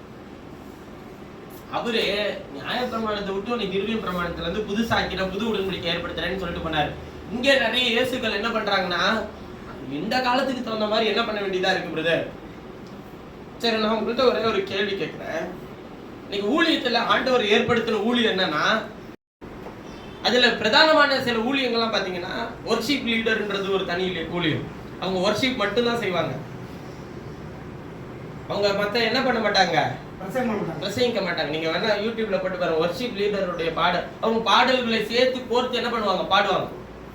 வொர்ஷிப் லீடர் யாரு? ஆவியானவர் தான் வொர்ஷிப் லீடர். அவர் தம்முடைய ஜனங்களுக்கு எதை பேசணும்னு தீர்மானிச்சிருக்கிறாரோ அது அவர்தான். இப்ப அவர் ஸ்தானத்தை பூரா யார் எடுத்துக்கிறது? சின்ன பிள்ளைங்களுக்கு தனியா ஒரு கூட்டங்களை வைக்கிறோம், பெரியவர்களுக்கு தனியா ஒரு கூட்டத்தை வைக்கிறோம், ஒரு வேத பாடத்தை நடத்துறோம். இது எல்லாமே அவங்களை இங்க திரும்ப செய்யறதுக்குங்க, வேதத்துல திரும்ப செய்யறதுக்கு. ஆனால் தேவனுடைய ஸ்தானத்தை யாரும் எடுத்துக்கொள்ள முடியாது. கர்த்தருடைய ஆவியானவர் தான் எல்லாரையும் நடத்த வேண்டும். மெய்ப்பனா இருக்கிறவன் பிரதான மெய்ப்பனுடைய சத்தத்தை கேட்கும். போதகனா இருக்கிறவன் ஆண்டவரும் போதகரும் ஆகியவருடைய சத்தத்தை கேட்கும். தீர்க்கதரிசியா இருக்கிறவன் தீர்க்கதரிசிகளுக்கெல்லாம் பிரதான தீர்க்கதரிசி ஆகிய கிறிஸ்துவினுடைய உபதேசத்தை கேட்டாதான் இங்க எழுதியிருக்கிறதை அங்கே எழுதியிருக்கிறதோடு கூட இணைத்து காட்ட முடியும். ஒண்ணு இல்லைங்க, இது கண்காணல் இருந்தாக்க இங்க இருக்கிறது அங்க, இங்க இருக்கிறது அங்க கண்டுபிடிச்சிடலாம் பிரதர். இதுக்கு எதுக்கு பிரதர் கர்த்தருடைய ஆவியெல்லாம் நீங்க நினைக்கலாம். நான் வசனத்தை கண்டுபிடிக்கிறதுக்கு நான் சொல்லல, அதற்கான உண்மையான அர்த்தம் இதுக்குள்ளதான் இருக்குன்றத கண்டுபிடிக்க யாரால மட்டும்தான் முடியுங்க. அதுக்கெல்லாம் நீங்க எந்த உபகரணத்தையும் பயன்படுத்த முடியாது, கர்த்தருடைய ஆவியினாலதான் முடியும். அத முதலாய் துவக்கினதே இயேசுதான் என்று எழுதியிருக்கிறது, என்று சொல்லி இருக்கிறபடி நிறைவேறும்படிக்கு இது நடந்தது. உங்கள் பிதாவாகிய ஆபிரகாம் என்னுடைய நாளை காண ஆசையா இருந்தான், கண்டு களி கூர்ந்தான். இதெல்லாம் சொன்னது யாரு? இயேசு. பழைய ஏற்பாட்டுல ஒரு ஆளாச்சு அப்படிலாம் பேசி நீங்க கேள்விப்பட்டிருக்கீங்களா? இயேசு தான் அதை ஆரம்பிச்சார். அதுதான் புதிய ஏற்பாட்டுல வந்த ஆதி அப்போஸ்தலர்கள் செய்யற விஷயம் என்னன்னா, யோவேலினால் உரைக்கப்பட்டது அப்படியே நிறைவேறுகிறதுன்னாங்க. ஆனா இன்னைக்கு அப்படியே எல்லாமே மாறி போயிருச்சுங்க உபதேசங்கள். நான் மீண்டும் சொல்லுகிறேன், நாம் பாரம்பரியமாய் பின்பற்றி வருகிற விஷயங்களை ஃபாலோ பண்ணாக்க மட்டும் போதும், அதனால வளர்ந்துடலாம் அப்படின்னு நீங்க நினைச்சீங்கன்னா முதல்ல ரொம்ப தவறு. காரணம், உங்களுக்கு இப்பொழுது ஒரு 100 வருஷத்துக்கு முன்பு நடந்ததுதான் தெரியும். ஆனால் 2000 வருஷத்துக்கு முன்பாக ஆதி அப்போஸ்தலர்கள் காலத்தில் நடந்த உண்மையான சம்பவத்தையும் அவர்களுடைய உண்மையான அனுபவத்தையும் பெற வேதத்தை தேடுங்கள். அதிலே தான் எழுதப்பட்டிருக்கிறது. இன்னைக்கு வாசிக்க கொலைச்சேரில கூட வீடுகளில் கூடுகிற சபையாரை வாழ்த்துங்கள்னு சொல்றாரா? இங்க நிறைய பேர் என்ன சொல்லுவாங்கன்னா, சபை வேறு வீட்டு கூட்டம் வேறன்னு. எது எது வேற? சபை வேறு வீட்டு கூட்டம் வேற. வீடுகளை சந்திக்க வர்றது வேற. அந்த உங்களை சந்திக்கிறேன், வசனத்தை சொல்றேன், உங்களுக்காக பேசுறேன், அது வேற. இப்போ நம்ம சபையாரா எல்லாம் ஒரு வீட்டுல வந்து ஜோம் பண்ண வராங்கன்னு வச்சுக்கோங்க, அதுவும் சபைதான். அது வீடுகள் தோறும் அப்பமிட்டார்கள். அப்போஸ்தலருடைய உபதேசத்திலும் அந்நியர்களும் அப்பமிக்கிறதும் உறுதியாய் தெரிந்திருந்தார்கள். சபை என்பது கட்டணம் அல்ல, காங்கிரிகேஷன் கிடையாது. எப்ப பிரதர் நம்ம சபையை பெருசா கட்டுறது? இதை கட்டிட்டு விட்டுட்டு தான் போகணும். நம்ம வசதிக்கு வேணா என்ன பண்ணிக்கலாங்க, கட்டிக்கலாம், தப்புன்னு அவர் சொல்லல, கட்டிக்கலாம். எது இருந்தா போதும், காந்தத்தை சிரிச்சுட்டே கையில நிறைய இருந்தாருன்னா போதும், எவ்வளவு நாள் கட்டலாம். ஆனா அது பரலோகத்துக்கு போகாது. பரலோக ராஜ்யத்துக்கு போகணும்னா எதுதான் வேணுங்க? கர்த்தருடைய வசனம் தான் நமக்கு வேணும். சபைக்கு எது தேவைன்னா சீர்பொருந்துதல் தேவை, நீதியை படிப்பிக்குதல் தேவை, உபதேசம் தேவை. கேட்கும் போதே இப்ப கேட்கறான், நீ என்ன கிறிஸ்டியன்? கிறிஸ்தவன்ல யாருங்க நீங்க? நீங்க என்ன கிறிஸ்டியன்? இந்த மதுராந்தகம் இந்த காஞ்சிபுரத்துல எல்லாம் பாத்தீங்கன்னா நீங்க பிந்து கோசான்னு, அதாவது நீங்க பெந்திகாஸ்டல்லான்றதை கூட கேட்க தெரியாது, நீங்க பிந்து கோசா.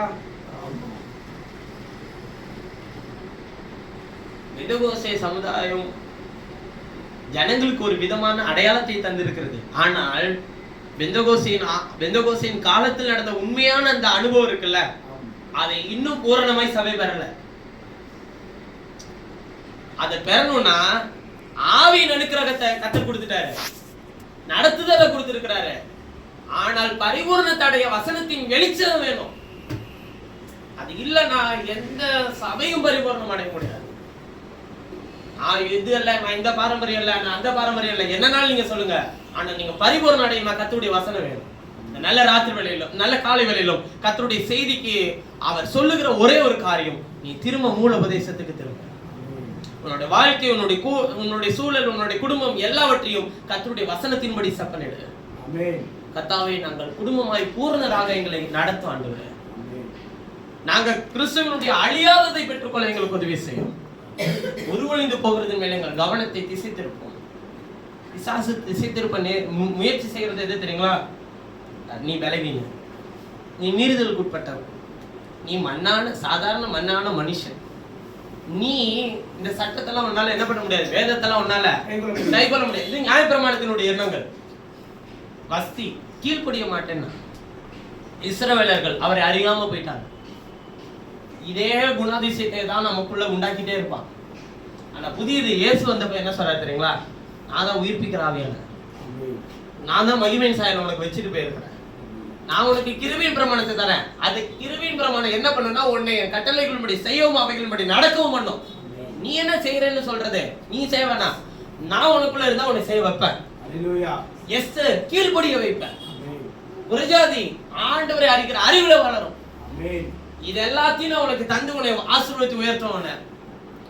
ஆனா இதை நான் தரேன், இதை நிலைச்சிருக்க வைக்கணும்னா இதை அழைச்சு போட்டு, உனக்குள்ள இருக்கிற நான் சாதாரண மனிதன், நான் மீறுதலுக்கு உட்பட்டவன், நான் மண்ணான சாயலை பெற்றிருக்கிற சாதாரண மனிதன், நான் என்னாலலாம் வேதத்தை முழுசுல நிரூபிக்க முடியாது, கை கொள்ள முடியாது, நான் கீழ்ப்படிய முடியல பிரதர், நான் அவர் அறிகிற அறிவுலாம் எனக்கு இல்லவே இல்லை பிரதர் இப்படின்னு சொல்றதெல்லாம் நீங்க நிறுத்தினீங்கன்னா, அதை அழிச்சு உங்க சிந்தனையில இருந்து வெளியே எடுத்து போட்டீங்கன்னா, கர்த்தர் இதிலே உங்களை பலனடைய செய்ய ஒரு வல்லவராக இருக்கிறார். நம்முடைய வாழ்க்கையில என்ன சம்பவித்தாலும், என்ன சூழ்நிலைகள் வந்தாலும் கர்த்தர் நல்லவர் என்பதை நம்முடைய நாவுகள் உணர்த்தி சொல்லத்தக்கதான கர்த்தர் மேன்மையான விஷயங்களை நம்முடைய வாழ்க்கையில செய்ய ஒரு வல்லவராக இருக்கிறார். கர்த்தர் நல்லவர், அவர் கிருபை என்றும் உள்ளது என்று சொல்லி வார்த்தையை நிறைவு செய்கிற நாம் யாவரும் ஜெபம் செய்வோம். பழமையானதும் நாள்பட்டதும் உருவழிந்து போக காலம் சமீபமாக இருக்கிறது. எங்களை நேசிக்கிற எங்கள் பரலோக பிதாவே, ஆசீர்வதித்து கொடுக்கப்பட்ட உம்முடைய வார்த்தைக்காக நன்றி. உம்முடைய கிருபை பொருந்திய சத்தியம் பொருந்திய உம்முடைய வார்த்தைகளை நாங்கள் கேட்க எங்களை பலப்படுத்தினீர், உமக்கு நன்றி செலுத்துகிறேன். இதுவரையிலும் நடத்தி வந்த தயவிற்காக நன்றி. இனிமேலும் எங்களை நடத்த போகிற தயவிற்காக நன்றி. உம்முடைய பரிபூர்ண சுகத்தினால் பலத்தினால் வந்திருக்கிற யாவரையும் ஆசீர்வதியும். எல்லா பலவீனங்களையும் சுகவீனங்களையும் கழுவி சுத்திகரியும். உடைய வார்த்தை என்கிற பரிபூர்ண நன்மையினால் அவர்களை நிரப்ப வேண்டும் நான் ஜெபிக்கிறேன். எல்லா சோர்வுகளிலிருந்து உடைய பிள்ளைகளுக்கு விடுதலை தாரும். பலவீனத்தோடு உடைய இருக்கிற உடைய பிள்ளைகளுக்கு உடைய தருணங்களை கருத்தை நீக்கி தொட்டு குணமாக்கும். உடைய சுகமாக்கு வல்லவினால் அவர்களை நிரப்பும் காத்துக்கொள்ளும். சகல கனம் துதி மகிமையாவும் நீர் எடுத்துக்கொள்ளும். மீட்பெரும் ரட்சகரும் ஆகிய இயேசு கிறிஸ்துவினுடைய ஈடுநேற்ற நாமத்தில் வேண்டுதல் செய்கிறேன் ஜீவனுள்ள நல்ல பிதாவே, ஆமென். என் ஆத்துமாவே என் முழு உள்ளமே அவருடைய பரிசுத்த நாமத்தில், என் ஆத்துமாவே கர்த்தர் செய்த சகல உபகாரங்களை மறவாதே. ஆமென்.